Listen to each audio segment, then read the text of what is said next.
United States troops close in on the cold, barren island of Amchitka in the Aleutians, a new base for the bombing of the Jap-held island of Kiska, 40 airline miles away.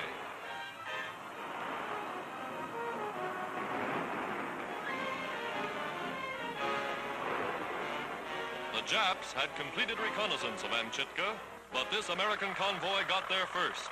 They seized the initiative in the struggle for this important chain of islands that stretches 600 miles west of Alaska like a curved sword pointed at the Japanese mainland. These official Army pictures, made during the winter, have just been released. Brigadier General Jones commands the operation. The shoreline hums with activity as Army engineers prepare runways for fighter and bombing planes. The Japs on Kiska Island are being heavily pounded almost every day. These Americans are ready for the fight to drive the Japanese out of the Aleutian Islands.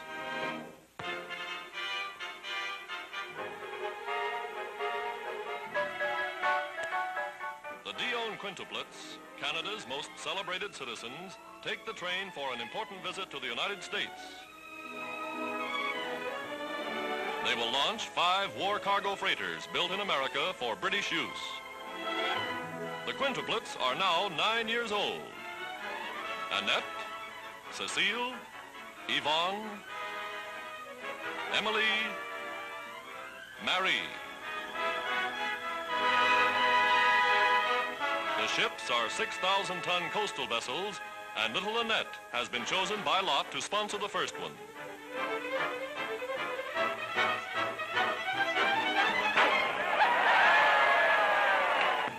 The 5 ships and the 5 launchings are as much alike as the 5 Dionne girls themselves.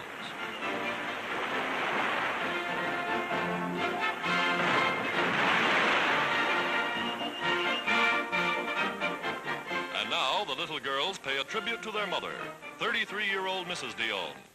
Red roses and a special 5-way salute.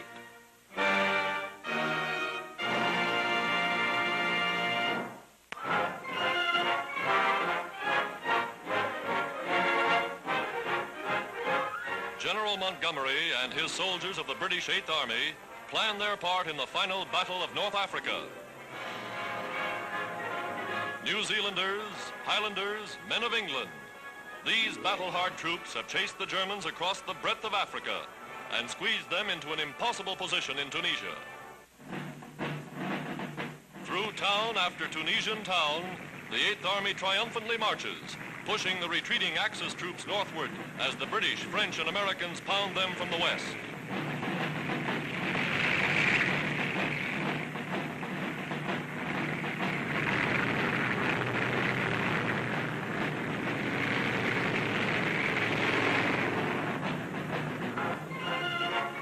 For Field Marshal Rommel's Africa Corps, for Adolf Hitler's plan of world conquest, for Mussolini's dream of empire, for the smug security of fortified Axis Europe, this is the beginning of the end.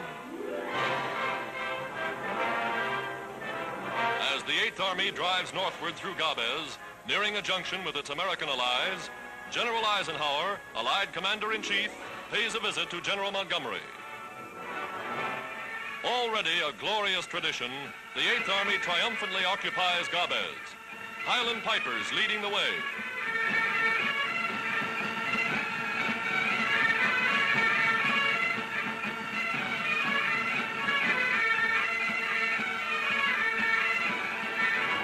Supplies arrive by sea on the heels of the British successes.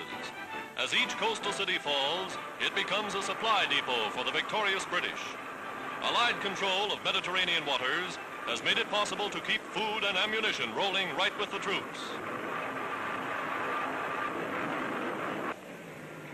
The fleeing Nazis are given no chance to dig in. Montgomery pushes on without pause, his armor mauling the German rear guards.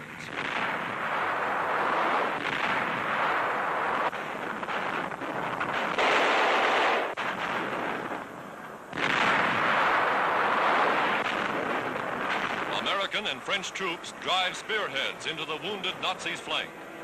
Here the Americans got their baptism of battle. The the hot flame that forged them into the fighting unit which was to overrun the German elite troops at Bizerte. Past hastily made German and Italian graves, the Americans moved to meet their British brothers in arms.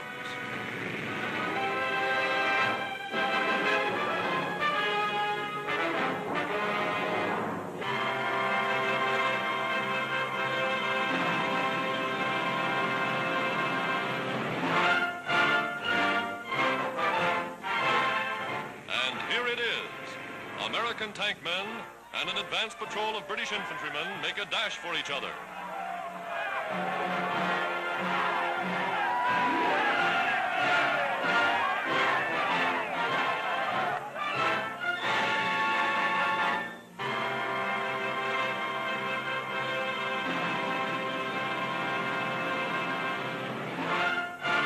Allies in name, allies in action.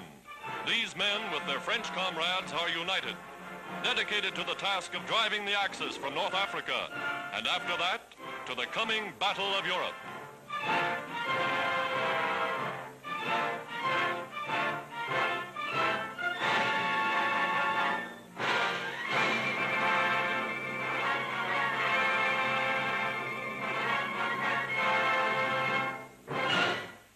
American and British air power sweeps the vaunted Luftwaffe from the Mediterranean skies in the opening phase of the last chapter in the Battle of Africa. Bombers and fighters pounding and strafing the Axis columns, frantically preparing a ring of defenses around the vital objectives of Tunis and Bizerte.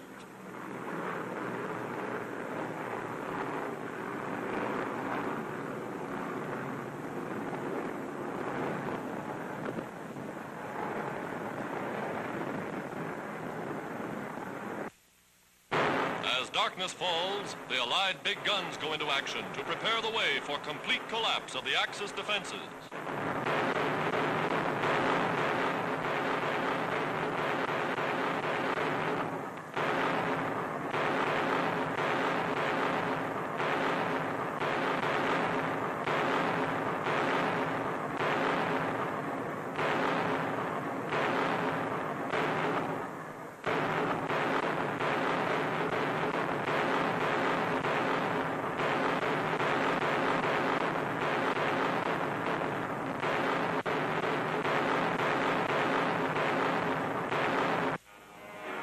Nazi rear guards and Nazi wounded are caught up in the surging onrush of the Allied armies. The wounded are treated and cared for by Allied medical officers as the advance continues.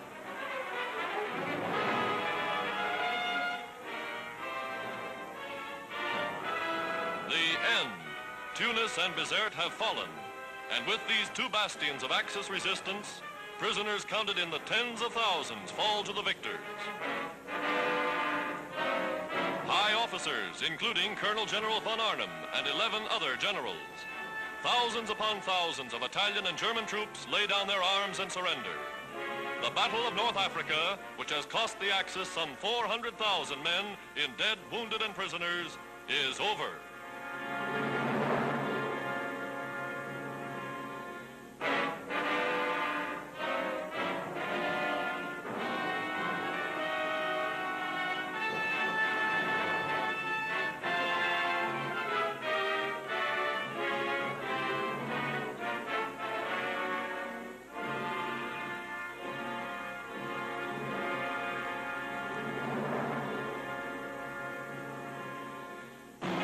And this is General Dwight Eisenhower, Allied commander in Tunisia. The victory is won, and now the victorious Allied leaders look eagerly across the Mediterranean to the shores of Hitler's fortress Europe.